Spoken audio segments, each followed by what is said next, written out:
On va faire un petit détour. C'est pas inintéressant, ce papier en provenance de Toronto, parce qu'on en a déjà parlé avec Christian Page, là.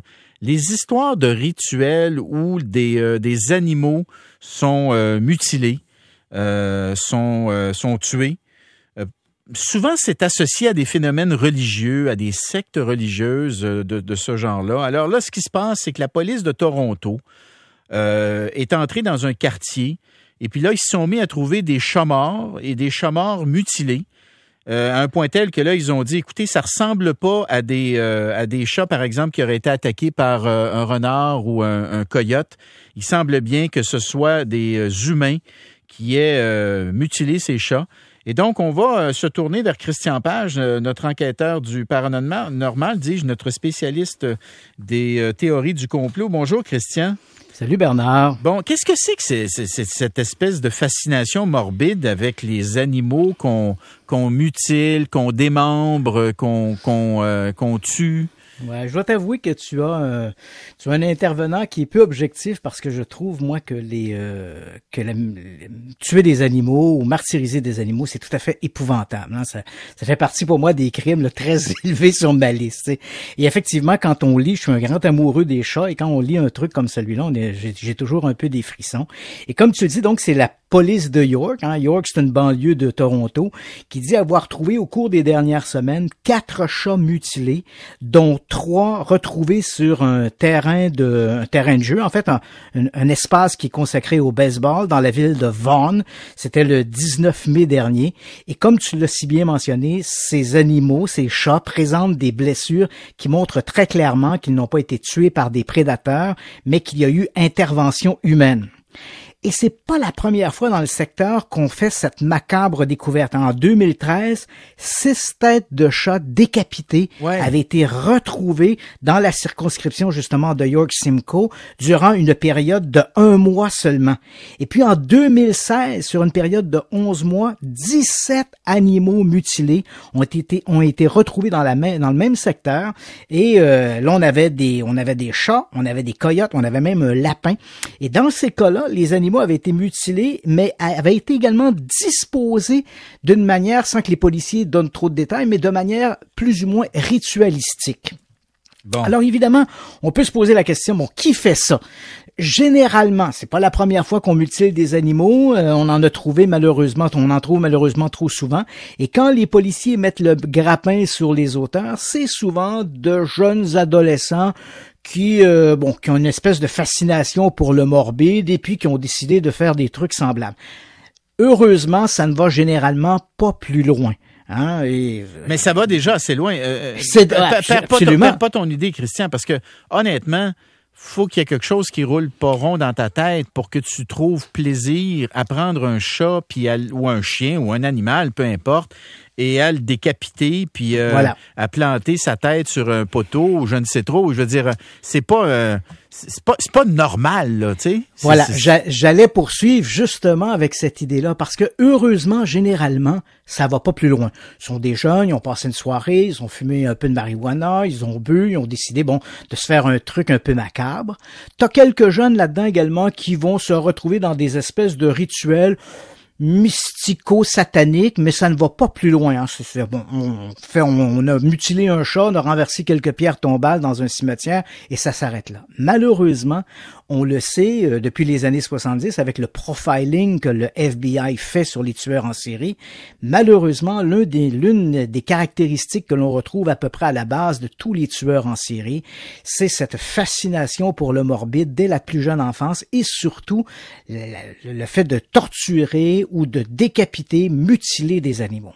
Donc, si évidemment... Ça pourrait être un premier signe. Un tueur en série commence pas par tuer un être humain, il va commencer par mutiler des animaux. Voilà. D'abord, une fascination pour le morbide. L'étape numéro 2, la torture et la mutilation d'animaux. C'est à peu près un dénominateur commun qu'on retrouve chez tous les tueurs en série. Donc, si on met le grappin sur les gens qui ont fait ça, en supposant que ce sont des jeunes, je pense que les parents de ces jeunes-là devront sérieusement se questionner et peut-être être plus préoccupés que de simplement se dire « Ah, c'est une frasque d'adolescents ». Non, ça peut cacher quelque chose de beaucoup plus profond, quelque chose qui qui, dans quelques années, pourrait nous entraîner sur des chemins beaucoup plus morbides. Donne-moi un exemple ou deux là, de tueurs en série célèbres qui ont commencé justement par la mutilation d'animaux. Ben, je t'en donne deux de mémoire récente. On a Jeffrey Dahmer, qui est probablement l'un des tueurs en série les plus terrifiants que les États-Unis ont connus ces 20-30 dernières années. On le surnommait le cannibale de Milwaukee, ça se trouve au Wisconsin. Et entre 1978 et 1991, ce Jeffrey Dahmer a commis 11 meurtres. Il gardait des morceaux de ses cadavres dans son réfrigérateur. Il en a consommé quelques-uns. Dans le cas de ses victimes, il prenait une perceuse, leur perçait des trous dans la tête dans lesquels il vidait de l'acide dans le but d'en faire des zombies sexuels. Or, quand on regarde... Ils faisaient ça de leur vivant? Oui, de leur vivant. Donc, ils perçaient des trous dans leur crâne et vidaient de l'acide en espérant en faire des zombies sexuels. Tu comprends que ces victimes, tous des jeunes hommes, sont tous décédés de ça. Et éventuellement, Dahmer a été arrêté, condamné pour ses crimes et il a été tué en prison par un co-détenu. Il y a eu une bagarre et il est mort en prison. Et quand on regarde la feuille de route de Jeffrey Dahmer, on découvre que très rapidement, vers l'âge de 6 ou 7 ans, il était connu à la fois de sa grand-mère, chez qui il vivait en partie, et des gens autour pour être le petit garçon qui torturait des animaux et dans certains cas donc tuer les chiens ou les chats de ses voisins. Mais évidemment, on était loin de s'imaginer que quelques années plus tard, le Jeffrey Dahmer en question deviendrait le cannibale de Milwaukee. Plus récemment aussi un tueur qui a fait la manchette, un type qui s'appelle Gary Ridgway, et tu comprendras pourquoi il est connu dans l'univers des tueurs en série. On lui rapporte entre 49 et 200 assassinats. Et ce sont des crimes qu'on le surnommait le tueur de la Green River. Il a commis ces crimes aux alentours de Seattle, dans l'État de Washington, sur une période allant de 1982 à 2001. Et alors qu'il était jeune, il avait un frère notamment, et son frère a raconté dans des entrevues que même lorsqu'il était jeune, ce Gary Ridgway s'amusait à torturer, mutiler, tuer des animaux. Et même si les gens autour de lui trouvaient que c'était un drôle de trait de caractère, personne ne prit ça suffisamment au sérieux et éventuellement, il est devenu l'un des plus grands tueurs en série de l'histoire américaine. J'ai des auditeurs qui m'écrivent Luca Rocco Magnotta. Bien sûr, c'est un crime près de chez nous et il a commencé avant de commettre son meurtre dont il a filmé et dont tout le monde a entendu parler. On évitera les détails morbides. Ouais. Mais il avait déjà été ciblé par des internautes parce qu'il s'était amusé à faire des vidéos dans lesquelles il torturait, mutilait et tuait des chatons. Et donc ça avait immédiatement attiré l'attention d'Internet. Il avait mis cette vidéo sur Internet.